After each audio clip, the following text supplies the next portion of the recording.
ज्ञान शक्ति समारूढ़ा तत्वमाल विभूषिता भुक्ति मुक्ति प्रदाता च तस्मै श्री गुरुवे नमः। जो तत्व ज्ञान लौकिक एवं पारलौकिक सुखों तथा मुक्ति को प्रदान करने वाले हैं, ऐसे गुरुदेव सर्वश्री आशुतोष महाराज जी के चरणों में हम सभी नमन करते हैं। भगवत प्रेमियों, आइए आज आपसे एक प्रश्न करते हैं।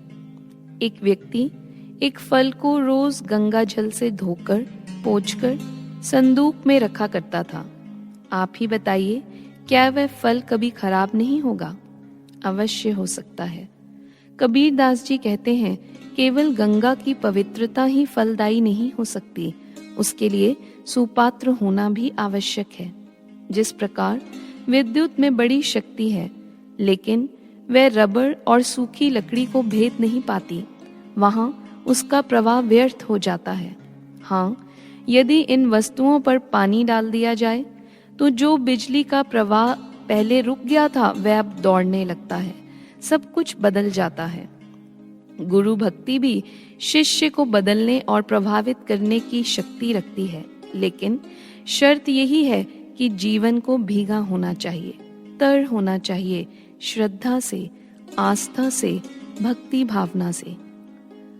गुरुदेव के प्रति भावों के अभाव में भक्ति की शक्ति प्रभावी नहीं हो पाएगी। भाव विहीन हृदय वैसा ही है जैसे बंजर भूमि, फिर उसमें धैर्य, संतोष, दया, प्रेम व सद्भाव के पुष्प कैसे खिलेंगे? वहीं पर भाव अश्रुओं से सींची गई हृदय भूमि शुष्क से शुष्क संस्कारों के प्रभाव को भी क्षीण कर शिष्य को गुरु कृपा का पात्र बना देती है। एक बार गुरु दर्शनों का प्रसाद पा एक गुरु बहन के नेत्रों से अश्रुओं की धारा बहने लगी। उन्हें देख उनके साथ बैठी बहन ने गुरुदेव से पूछा, गुरु महाराज जी, आपके दर्शन लाभ प्राप्त कर आंखों से आंसू क्यों बहने लगते हैं? श्री महाराज जी ने ममतामयी वाणी से कहा, संसार के लिए गिरे हुए आंसू मिट्टी में मिलकर मिट्टी हो जाते हैं, पर प्रभु के लिए गिरे हर एक आंसू की कीमत है, वह अनमोल है, वह आंसू नहीं मोती है। किसी भक्त ने सत्य ही कहा है। भक्तों के आंसुओं को यूं ही ना समझना, इन आंसुओं में योगियों का योग और ज्ञानियों का ज्ञान सम्मिलित है। प्रेम की वेदी पर जब भक्त स्वयं को खाक करता है, तब निर्मित होते हैं ये आंसू। इन आंसुओं की कीमत, इनमें निहित भाव गुरु ही जानते हैं। स्वामी रामकृष्ण परमहंस जी कहते हैं, मनुष्य संसार के लिए कितनी बार रोता है। यदि ईश्वर के लिए रोए तो उसकी सारी कलुष कालिमा धुल जाए, सब दुख संताप छट जाए। गुरु भक्तों, जब मनुष्य संसार के लिए रोता है तो ये आंसू उसकी कमजोरी बन जाते हैं, पर जब एक शिष्य अपने गुरु के श्री चरणों में इन अश्रुओं को समर्पित करता है तो यही अश्रु उसकी ताकत, उसका संबल बन जाया करते हैं। एक बार भोजन के बाद ठाकुर अपने बगीचे में जब टहलने गए तो उन्होंने देखा महेंद्रनाथ, जो उनके गृहस्थी शिष्य थे, एक कोने में बैठकर छुप कर रो रहे थे। पर क्या अंतर्यामी गुरुदेव से भी कुछ छिपा रह सकता है? ठाकुर धीरे धीरे कदमों से उनके पास पहुंच गए। चाशनी घुले स्वर में बोले, महेंद्र, आंसू एक शिष्य की कीमती संपदा है, इसे गुरु चरणों में ही लुटाना चाहिए, व्यर्थ की संसारिक चिंताओं में नहीं। महेंद्र ठाकुर के श्री चरणों में गिर पड़ा, सुबुकता हुआ बोला, आप शायद नहीं जानते ठाकुर, मैं विपदाओं के कितने कष्टकारी कुचक्र में फंसा हूँ। परमहंस जी मुस्कुराए और महेंद्र को उठाते हुए बोले, मैं तो सब जानता हूँ पगले, शायद तुम ही भूल गए कि तुम्हारे एक सद्गुरु भी हैं। वे सदा तुम्हारे अंग संग हैं, वे सर्व समर्थवान हैं। ठाकुर का इशारा अपनी ओर ही था। उनकी इच्छा मात्र से दुख क्लेश पंख लगाकर उड़ जाते हैं। फिर चिंता कैसी, चिंतन क्यों नहीं? गुरुदेव के इन अमृत वचनों को सुन महेंद्र को पश्चाताप हुआ और उसका शीश स्वतः ही अपने करुणा निधान गुरुदेव के चरणों में झुक गया। अब उसके नैनों से बहने वाले अश्रु चिंता के नहीं, पश्चाताप के थे। भूल को सुधारने के लिए कटिबद्ध थे। पश्चाताप जब आंतरिक होता है तो वह न केवल अपराधी को शुद्ध करता है अपितु आराध्य को भी भाव विहल कर देता है। भगवत प्रेमियों, इतिहास साक्षी है, जब जब अपराध बोध से ग्रसित क्षमा प्रार्थियों ने आर्त भाव से एक पूर्ण सद्गुरु के चरणों को अपने भाव आश्रयों से धोया तो गुरु आशीष ने भी उनके सभी पापों को धो डाला। फिर इन भाव आश्रयों की यात्रा आम्रपाली व सम्राट अशोक के नेत्रों से महाबुद्ध के पावन चरणों तक की हो, या कोड़ा राक्षस से श्री गुरु नानक देव जी के आश्रय तक, या फिर बुल्ले शाह के हृदय से शाह इनायत के आशियाने तक, पश्चाताप के इन अश्रुओं ने गुरु कृपा से इन्हें महान भक्तों की श्रेणी तक पहुंचा दिया। निसंदेह भक्ति भावना का विषय है और भावना सदैव शब्दों से व्यक्त नहीं की जा सकती। प्रेम की उष्णता का जिन्होंने अनुभव किया है वे भली भांति जानते हैं कि जब व्यक्ति भीतर से पिघलता है तो भावना का वेग शब्दों को बहा ले जाता है। शब्द स्वयं को असमर्थ पाते हैं, फिर केवल और केवल आंखें ही बोलती हैं। मुख का तो मौन ही तब शोभा देता है। गुरु शिष्य प्रेम का आनंद जुबान की अभिव्यक्ति का मोहताज नहीं।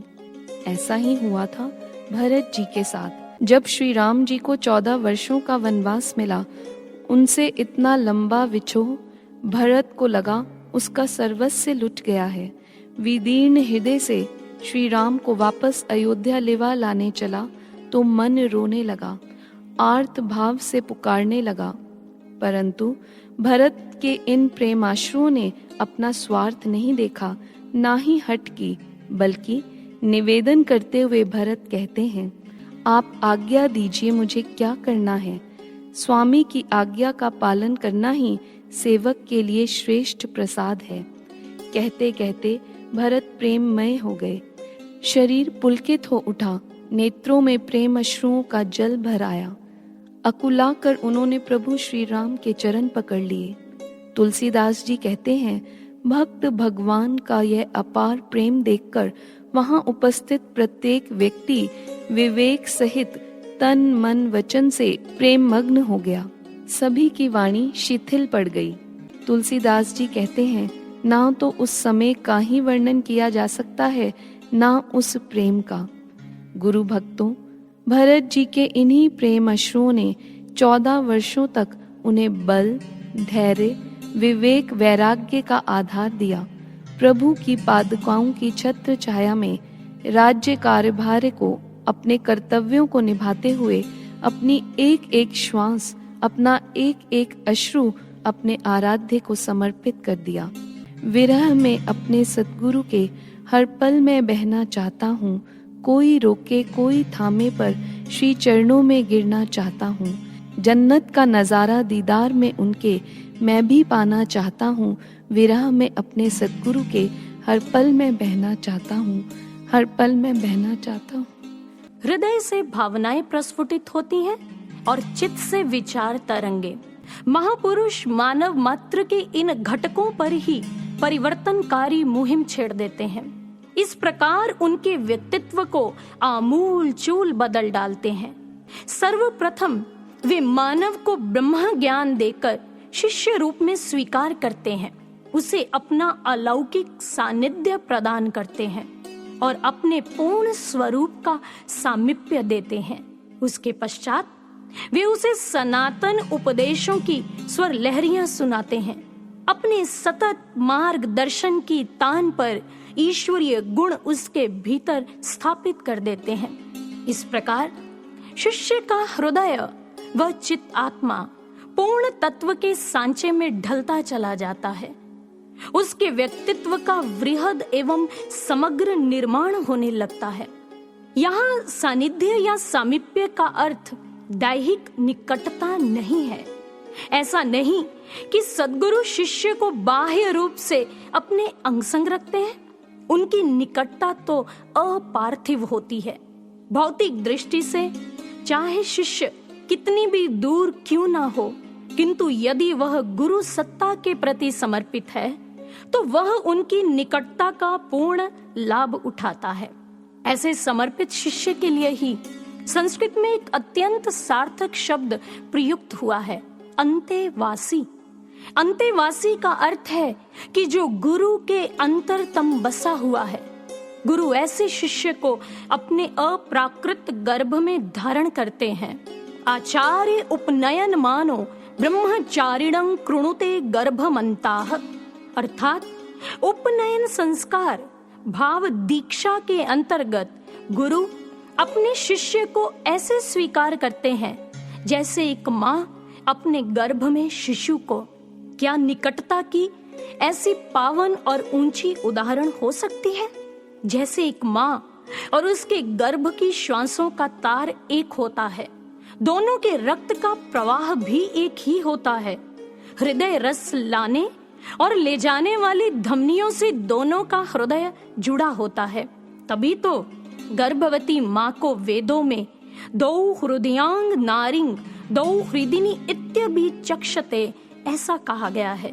दौ हृदिनी का भाव है दो हृदयों वाली, जिसके भीतर दो हृदय एक साथ धड़कते हैं। प्रजनन शास्त्री भी कहते हैं इस काल में शिशु के पूर्व जन्म की संस्कार तरंगे माँ के हृदय को छूती हैं। साथ ही एक माँ की भावनाएं और विचार शिशु हृदय में प्रक्षेपित होते हैं, उसे नव संस्कार देते हैं। ठीक ऐसी ही निकटता पूर्ण गुरु और शिष्य के मध्य होती है।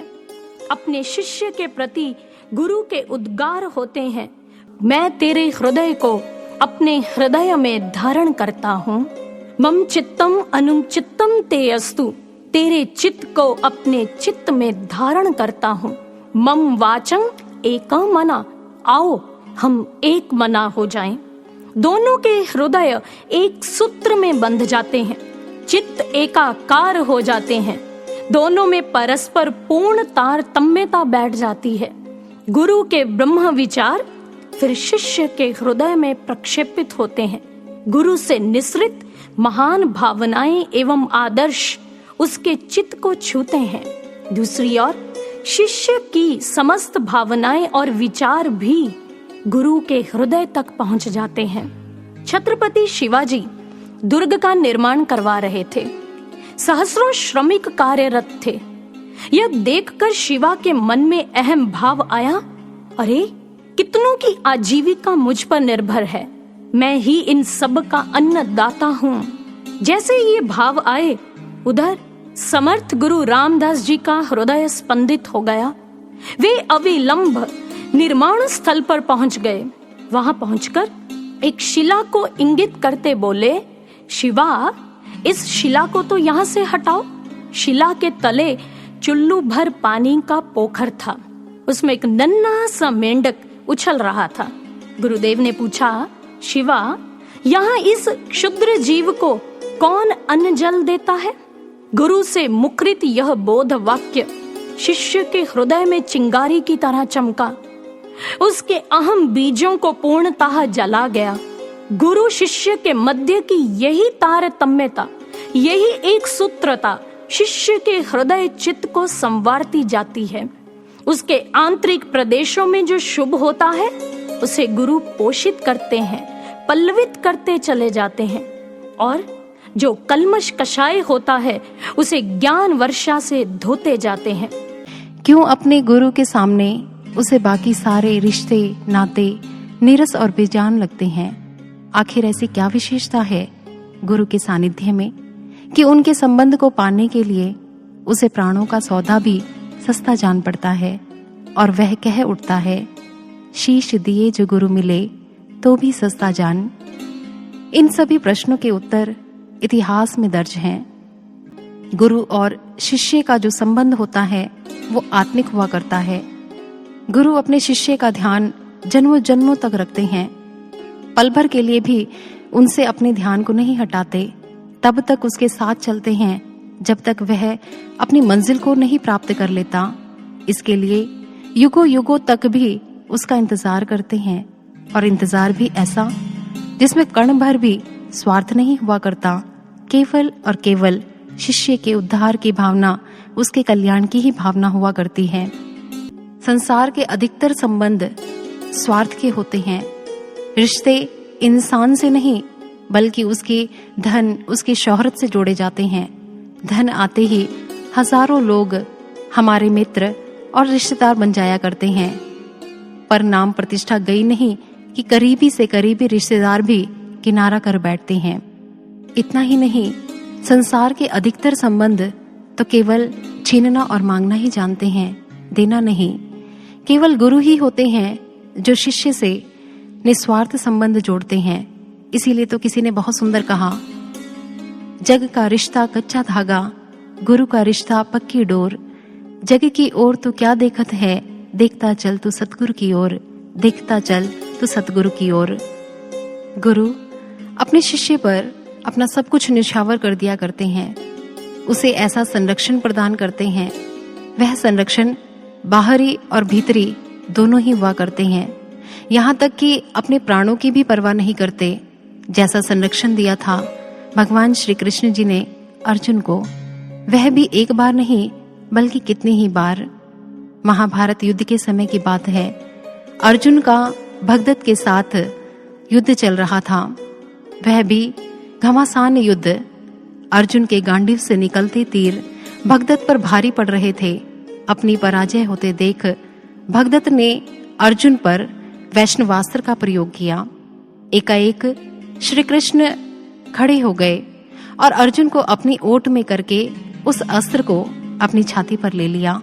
श्री कृष्ण जी के ऐसा करते ही अर्जुन एकदम विचलित हो गया और श्री कृष्ण जी से बोल उठा, भगवान, आपने प्रतिज्ञा ली थी कि आप युद्ध में सम्मिलित नहीं होंगे।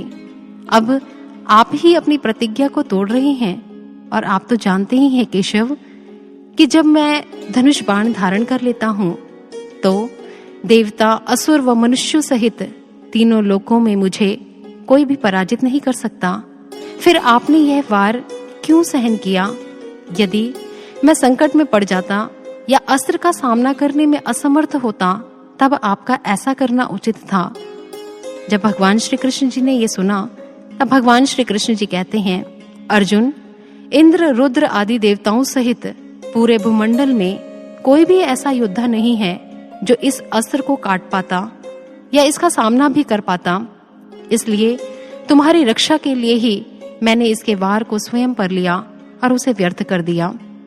सच में गुरु अपने शिष्य के लिए काल के सामने भी कवच बनकर खड़े हो जाया करते हैं और साथ ही साथ उसके भीतर आने वाले सूक्ष्म विचार को भी, यदि वह विचार कुविचार है तो उसे भी बाहर कर देते हैं।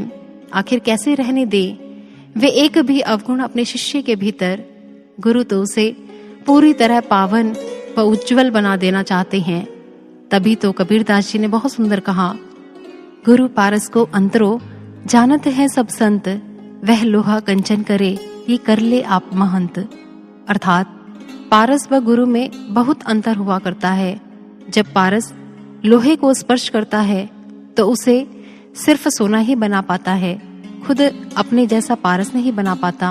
पर गुरु तो अपने शिष्य को दिव्य सानिध्य से स्वयं अपने जैसा ही बना देते हैं, पूर्ण व अत्यंत सुंदर।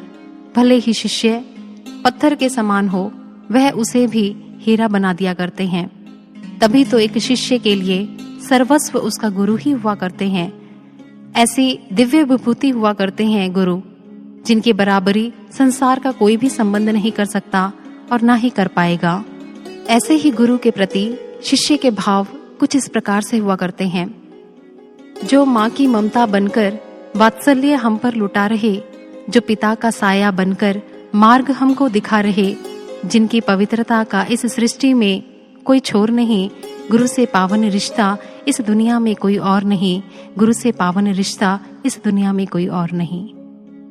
स्कंद पुराण में वर्णित गुरु गीता में गुरु की महिमा का व्याख्यान करते हुए भगवान शिव पार्वती जी से कहते हैं, चैतन्यम शाश्वतं शांतम व्योमातीतं निरंजनम नाद बिंदु कलातीतं तस्मै श्री गुरुवे नमः।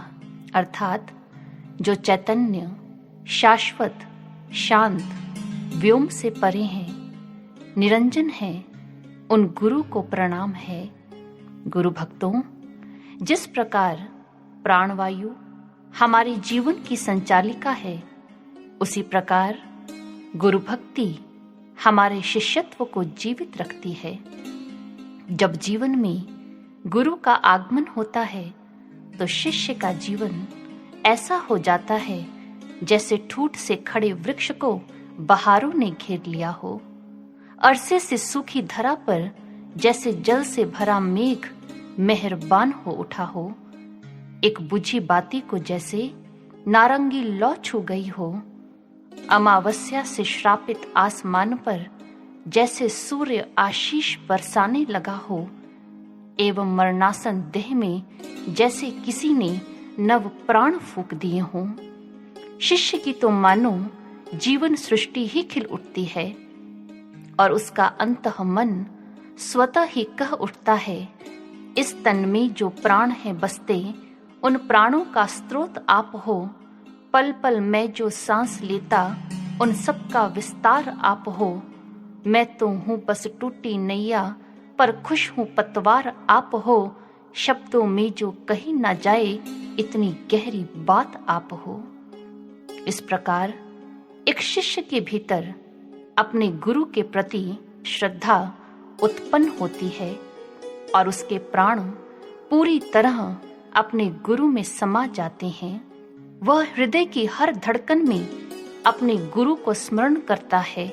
रस भरपूर भाव तरंगें द्रवित होकर गुरु के चरणों का प्रक्षालन करती हैं और फिर दुनिया के किसी भी कोने में बैठकर शिष्य अपनी प्रार्थना, भाव भरी संवेदना अपने गुरु को समर्पित कर सकता है और गुरु भी अपनी सूक्ष्म ग्रहण शक्ति के द्वारा शिष्य के अंदर छिपे भावों को रूबरू पढ़ लेते हैं और उन्हें अपने अनंत हृदय में संजो लेते हैं। यहाँ एक महत्वपूर्ण तथ्य यह भी है कि गुरु शिष्य में भावों के इस आदान प्रदान की क्रिया के लिए एक शिष्य का गुरु के साथ पूर्ण तौर पर आंतरिक तालमेल होना चाहिए।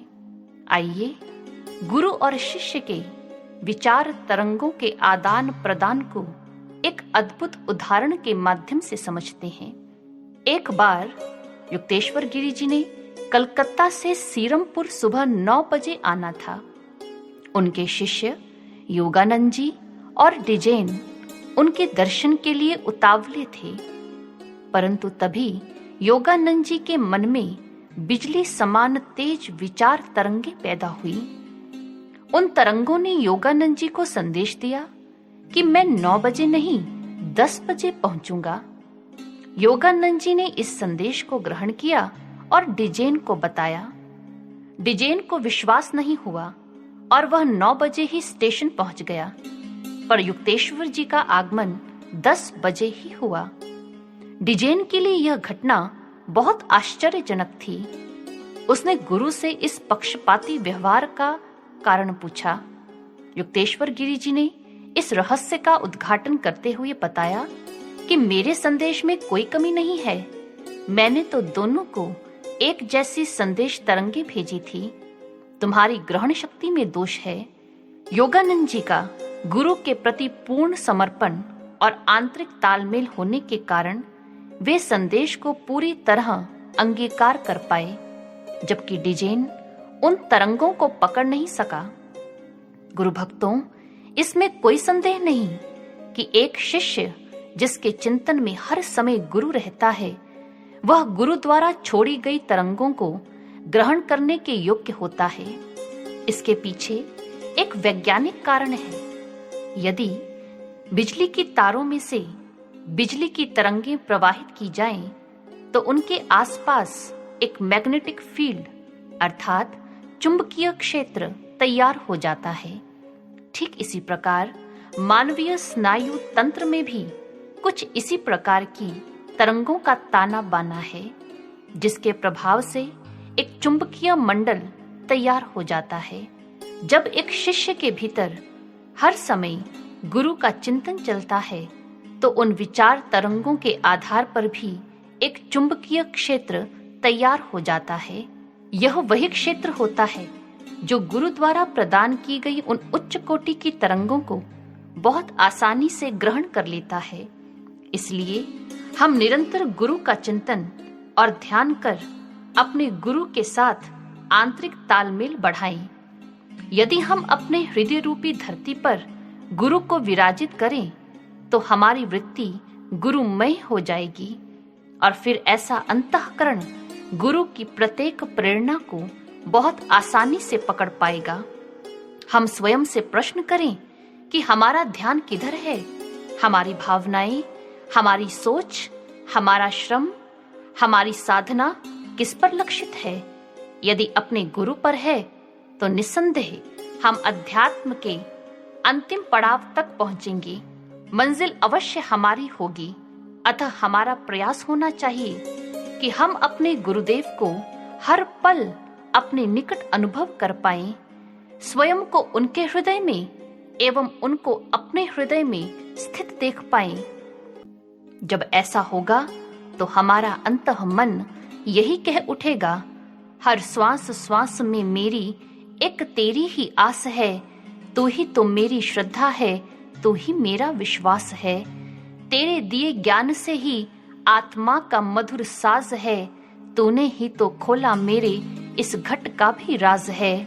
सेवा सुमिरन ध्यान तेरा यही मेरा अब नित काज है, सतगुरु तेरे ही चरणों में मेरा कल और आज है, मेरा कल और आज है।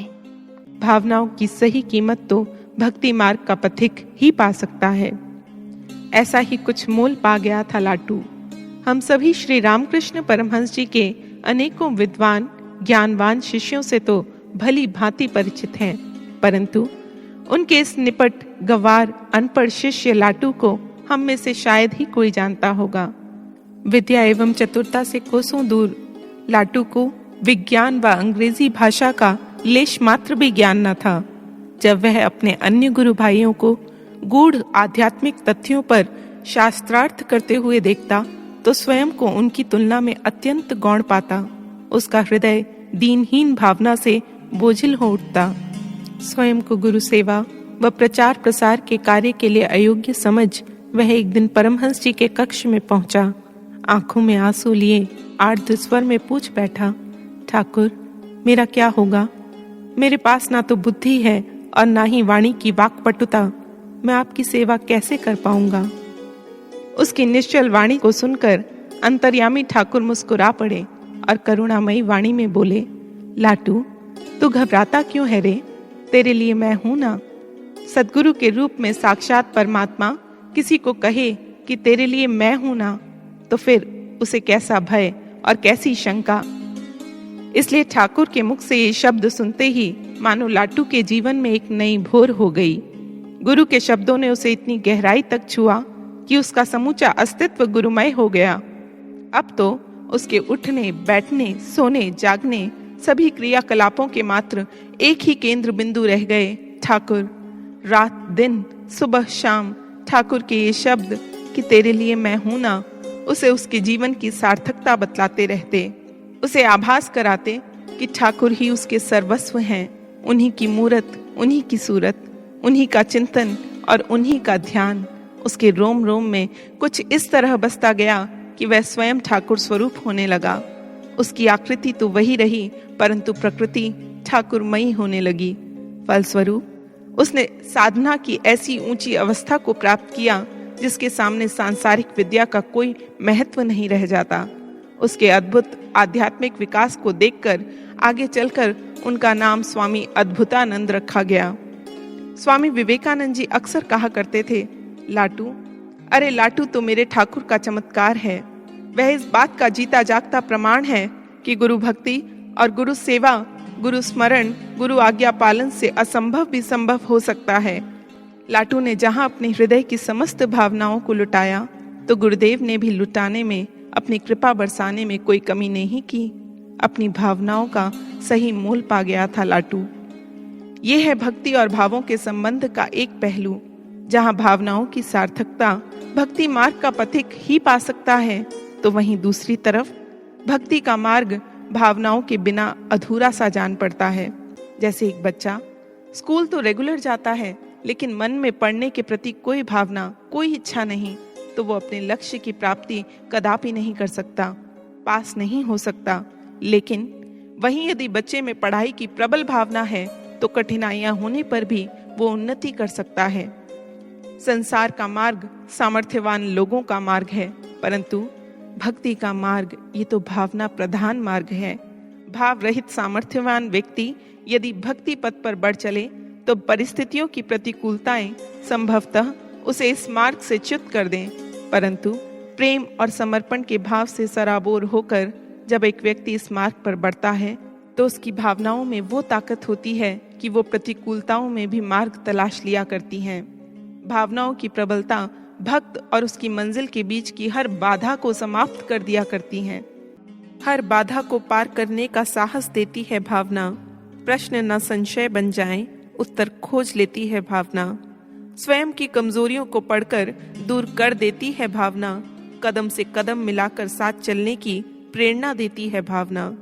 घोर तमस में भी आशा की किरण खोज लेती है भावना। तूफानी मौसम में भी विश्वास के साथ बढ़ने की हिम्मत देती है भावना। भावना के बल पर साधक हर मंजिल को पा जाता है। ऐसा साधक ही एक दिन इतिहास अमर कर जाता है, इतिहास अमर कर जाता है। क्योंकि तपने की प्रक्रिया से गुजर कर ही परिपक्वता को पाया जा सकता है।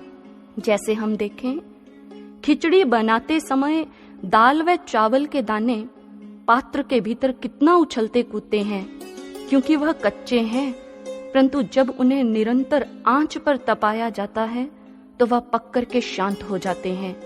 शिष्य भी जब तक परीक्षा की अग्नि में तपता नहीं, उसके भीतर में विचारों की ऊहापोह के कारण अशांति बनी रहती है। तपने के पश्चात ही शिष्य परिपक्व होकर गुरु कृपा को पाकर परम आनंदमय स्थिति को प्राप्त कर पाता है। परिपक्वता की यह स्थिति न केवल उसे गुरु का प्रिय बनाती है, अपितु गुरु की प्रसन्नता व कृपा को प्राप्त किया वह शिष्य औरों के लिए भी प्रेरणात्मक बन जाता है। खरबूजे को यदि आप अपरिपक्व अवस्था में ही बेल से अलग करना चाहो तो क्या होगा? बेल भी टूट जाएगी और खरबूजा भी अलग नहीं हो पाएगा। वहीं पका हुआ खरबूजा स्वतः ही बेल का त्याग कर देता है। अपनी खुशबू से वह सभी को निमंत्रण दे देता है। इसी तरह गुरु भी अपने शिष्य को परिपक्व बनाकर अनमोल सुगंधि से भर देना चाहते हैं, जिसकी सुगंध से संसार का जर्रा जर्रा महक उठे। ऐसा ही आदर्श प्रस्तुत करता है मुकुंद का जीवन। मुकुंद जैसे शिष्य को पाकर महाप्रभु चैतन्य भी कृतार्थ हो उठे। महाप्रभु चैतन्य एक दिन अपने शिष्यों के आध्यात्मिक जीवन के बारे में भविष्यवाणी कर रहे थे। सभी शिष्यों को बताने लगे कि कितने दिनों में व कितने समय में आप सबको उच्चतम स्थिति प्राप्त होगी। और जैसे ही मुकुंद की ओर देखा तो बोले, इसकी मुक्ति? अरे इसे तो हजारों जन्म तक साधना करनी पड़ेगी, तब कहीं जाकर के यह मुक्त हो पाएगा। सभी गुरु भाई सोचते थे कि मुकुंद महाप्रभु का सबसे प्रिय शिष्य है, इसलिए यह सबसे पहले मुक्त होगा। परंतु आज गुरु की कठोर वाणी सुनकर जहाँ सभी कांप रहे थे, वहीं मुकुंद तालियां बजा करके नाचने लगा। और मुकुंद ने पूछने पर बताया कि आज मेरी खुशी की कोई सीमा नहीं है, कोई ठिकाना नहीं है, क्योंकि मेरे गुरु ने मेरी मुक्ति की तिथि निश्चित कर दी है। मुझे मुक्ति मिलेगी। ये 1000 जन्म तो मैं गुरु वचनों के सहारे यूं ही निकाल दूंगा। अपने शिष्य के इस अखंड विश्वास को देखकर महाप्रभु बोले, मुकुंद, जितना विश्वास तू मुझ पर करता है पुत्र, उस विश्वास के कारण तो तू अभी से ही मुक्त है। तेरी परीक्षा तो मैं इसलिए लेता हूँ ताकि संसार वाले लोग समझ सकें कि स्वामी पर सेवक को कितना विश्वास होना चाहिए। हमें भी मुकुंद जैसा शिष्य बनना है, क्योंकि यह सत्य है कि गुरु का वचन अटल हुआ करता है। पर गुरु के वचनों के प्रति ऐसी दृढ़ता, विश्वास, श्रद्धा रूपी फल कभी भी शिष्य की हृदय रूपी बंजर भूमि पर नहीं लगता। जिस शिष्य की भूमि अपने गुरुदेव के प्रति भक्ति के रस से जितनी तर होगी, उतना ही उसका गुरु भक्ति का पौधा बढ़ता चला जाएगा। पर यदि इस गुरु भक्ति को संशय या संदेह रूपी कैंची लग जाए तो शिष्य का सब कुछ ही लुट जाता है। सच, जब उनके रहमतों और अपने कर्मों को देखते हैं तो अंतःकरण गलानी से भर जाता है। किस प्रकार अपनी सबसे अनमोल सौगात ब्रह्म ज्ञान एक क्षण में प्रदान कर दी। इसीलिए तो शास्त्र ग्रंथों में गुरु को माँ की संज्ञा दी गई है। तोमेव माता च पिता तोमेव बंधुश्च सखा तोमेव। गुरु माँ बनकर अपने शिष्य को द्विज बनाते हैं। जानते हो कैसे? जिस प्रकार से माँ 9 माह तक शिशु को अपने गर्भ में धारण करती है, ठीक इसी प्रकार से गुरु भी अपने शिष्य को आध्यात्मिक गर्भ में धारण करती हैं। जैसे माँ अपने बच्चे का पालन पोषण करती व उसे अच्छे संस्कार प्रदान करती है, ठीक इसी प्रकार से गुरु भी अपने शिष्य के अंतःकरण में व्याप्त बुराइयों व विकारों से पल प्रतिपल उसे सजग करते हैं और उनसे बचने का मार्ग प्रशस्त करते हैं। कहते हैं, एक बार बॉर्डर पर बैठे एक फौजी की आंखों में आंसू आ गए। यह देख साथ में बैठे दूसरे फौजी ने पूछा, क्यों भाई, क्या दुश्मन की गोली से डर लग रहा है? प्रश्न सुनकर वह फौजी रोते रोते हंस पड़ा और बोला, क्या कहा? मौत का डर? अरे भाई, मैं तो इंतजार कर रहा हूँ कि कब देश पर कुर्बान होने का सुनहरा अवसर मिलेगा। दरअसल मैं तो उस जननी माँ को याद करके रो रहा हूँ जिसने असहनीय पीड़ा सहन कर मुझे जन्म दिया, फिर मुझे देश पर प्राण न्यौछावर करने की प्रेरणा व हौसला प्रदान किया। यह उसके प्रति मेरी श्रद्धा के अश्रु हैं।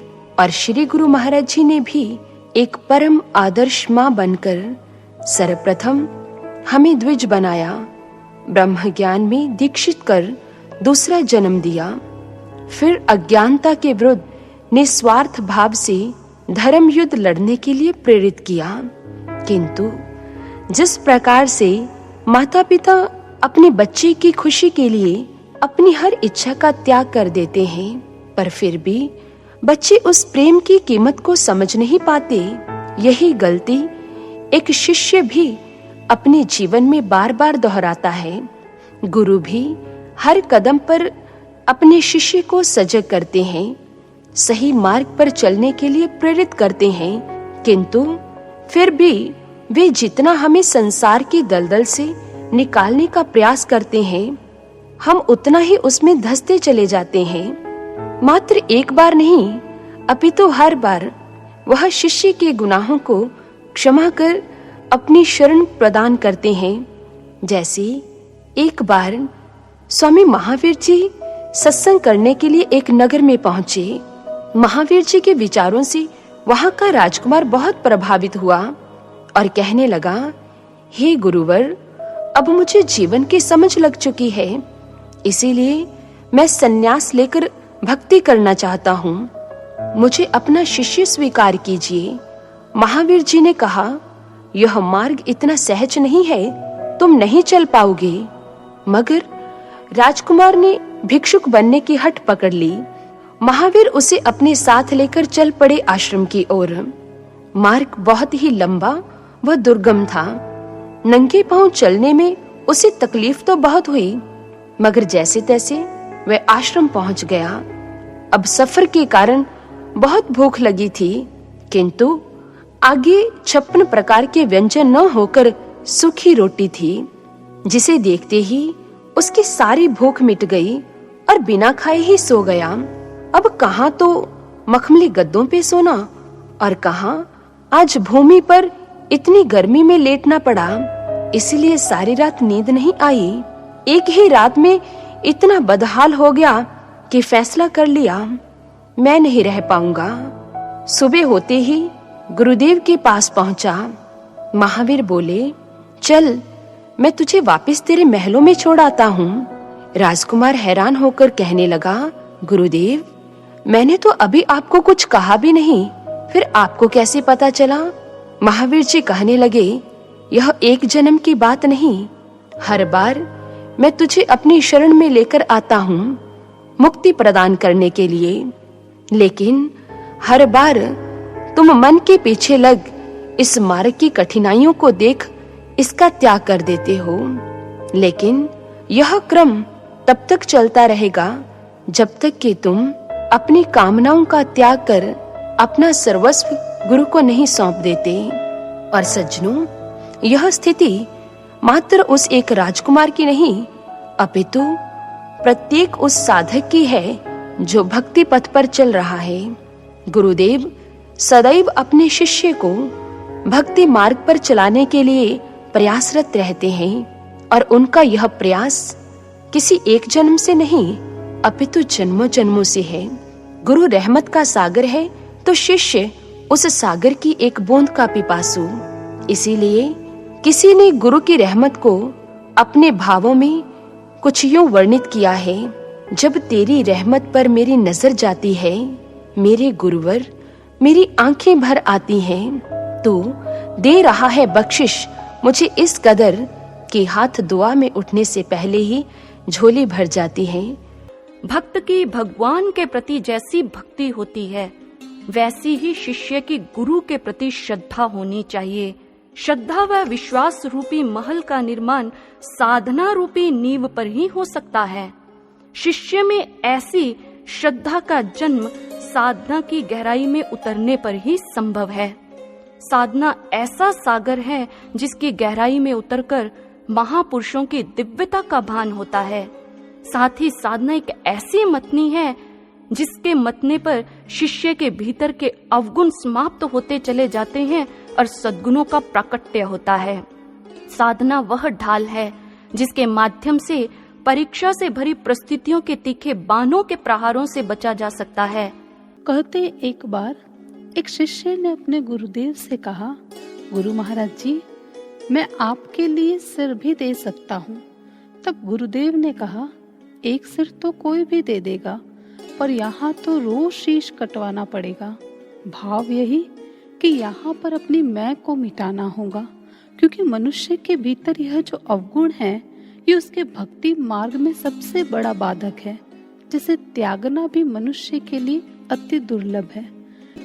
अहम भाव मनुष्य की नस नस में इस कदर रच बस चुका है कि इसका त्याग करना इतना सहज नहीं है, क्योंकि आजकल हर व्यक्ति, हर इंसान अपनी प्रशंसा चाहता है। ये स्वभाव है मनुष्य का। अब क्षेत्र चाहे कोई भी हो, संसार या अध्यात्म, सब जगह चाहता है मेरी प्रशंसा हो, मेरी तारीफ हो। लेकिन समय उन्हीं को सलाम करता है जो बिना किंतु परंतु किए स्वयं को इस भक्ति मार्ग पर पूर्ण रूप से अर्पित कर देते हैं। आज ऐसे गुरु भक्त सेनानियों की आवश्यकता है जो अपने आप को गुरु के लिए आधा अधूरा या अपूर्ण रूप से नहीं अपितु पूर्ण रूप से समर्पित कर सके। हमारे किन किन योगदानों की आवश्यकता है? सर्वप्रथम भक्त को अपने भीतर भक्ति मार्ग के कुछ ऐसे लक्षणों और गुणों को धारण करना होगा। प्रथमतः हमें यह समझना होगा कि एक भक्त को सदा निरंतर सतत इस मार्ग पर गतिशील रहना है। रात हो कितनी भयंकर, वायु का विकराल स्तर, प्रभु प्रतिज्ञा है हमारी, हम सतत चलते रहेंगे, दीप बन जलते रहेंगे, हम सतत चलते रहेंगे। जैसे हेलियोट्रोपिज्म का एक सिद्धांत है जिसमें पौधे केवल सूर्य की ओर रुख किए रहते हैं। जहां सूर्य जाता है, they also orient themselves in its direction। ऐसे ही एक सच्चा भक्त सदा ही अपने सूर्य, अपने आराध्य गुरुदेव के प्रति लीनिएट रहे और सफर को तय करता चला जाए। कोई भी बाधा, कोई भी विपरीत परिस्थिति उसे विचलित न कर पाए। उसके भक्ति पथ पर निरंतर बढ़ते रहने के दृढ़ संकल्प को डगमगा ना पाए। बढ़ गए इस राह पर कदम पीछे नहीं हटाएंगे। कायरों की भांति हम आंसू नहीं बहाएंगे, चाहे आग में जलना पड़े या कांटों पर चलना पड़े। हो गए उसी के हैं, यही इतिहास बनाएंगे। हो गए उसी के हैं, यही इतिहास बनाएंगे। लेकिन प्रभु प्रेमियों, जो यह उत्साह है, यह केवल क्षणिक नहीं होना चाहिए, अपितु चिरस्थायी हो। क्योंकि गुरुदेव कहते हैं कि करोड़ों इस ज्ञान से जुड़ेंगे, लाखों इस मार्ग पर चलेंगे, हजारों टिक पाएंगे और चंद लोग ही होंगे जो अंत तक मेरा साथ निभाएंगे। द्वितीय स्तर पर जो हमारा मुख्य योगदान होना चाहिए वह है सिंसियरिटी इन सर्विस। लेकिन किस प्रकार से? अभिप्राय यह है कि एक भक्त भीतर हो या बाहर अपने कार्य व्यवहार में सिंसियर और ऑनेस्ट रहे। उसे पता होना चाहिए, भले ही कोई उसके कार्य को देख रहा हो या नहीं, लेकिन उसके गुरुदेव अपनी पैनी दृष्टि से सदैव उस पर अपनी नजरें गड़ाए बैठे हैं।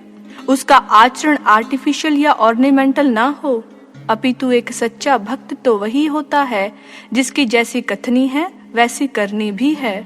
और यदि एक भक्त यह जानते हुए भी कि उसके मन में आने वाला प्रत्येक मंगल व अमंगल विचार उसके गुरुदेव से छुप नहीं सकता, और फिर भी इस तथ्य को नेग्लेक्ट कर वह मनमाना आचरण करता है, तो सज्जनों, शीघ्र ही उसकी स्थिति त्रिशंकु के समान हो जाएगी। त्रिशंकु का अर्थ है दुविधा में दोनों गए, माया मिली ना राम। वह ना तो इधर का रहेगा और ना ही उधर का। और भक्तजनों, ऐसा जीवन तो निरर्थक है। यदि जीवन मिला है और गुरु ने अवसर भी दिया है तो इसमें गहरे उतर जाएं, क्योंकि जो गहरा उतरता है वही वास्तविक आनंद की कुंजी को प्राप्त कर पाता है और स्थित प्रज्ञ कहलाता है। तीसरा, हमें तृतीय स्तर पर क्या सहयोग देना चाहिए? अपनी नकारात्मक सोच का परित्याग करें। Drop your all negativities. But how should one drop of them? क्योंकि प्रत्येक तो इच्छित है कि वह सकारात्मक हो, हृदय में संशय नहीं श्रद्धा हो, कुविचार नहीं सुविचार हो, हृदय में रावण का नहीं राम का साम्राज्य हो, शैतान नहीं भगवान हो। लेकिन पुनः पुनः प्रयास करने पर भी यदि मन पर शैतान हावी होता है तो समझ लीजिए कि बुराई सामने खड़े रहने वाले व्यक्ति में नहीं, सामने वातावरण में नहीं, अपितु हमारे ही भीतर है, हमारी ही दृष्टि और हमारे ही मन में है। ना विजय पाई स्वयं के विकारों पर और उल्हाने देते फिरते हैं सारों पर। खोट नजरों की अंजुमन में है और कहते हैं कि पाप दूसरों के मन में है। रहमत से प्रभु की है हम जी रहे, फिर भी अभिमान का नशा है पी रहे। जानते हैं क्यों? क्योंकि दोष हम में ही तो है। हम अपनी प्रत्येक नकारात्मक सोच व संशय का परित्याग कर सकते हैं। इसलिए साधना की आवश्यकता है।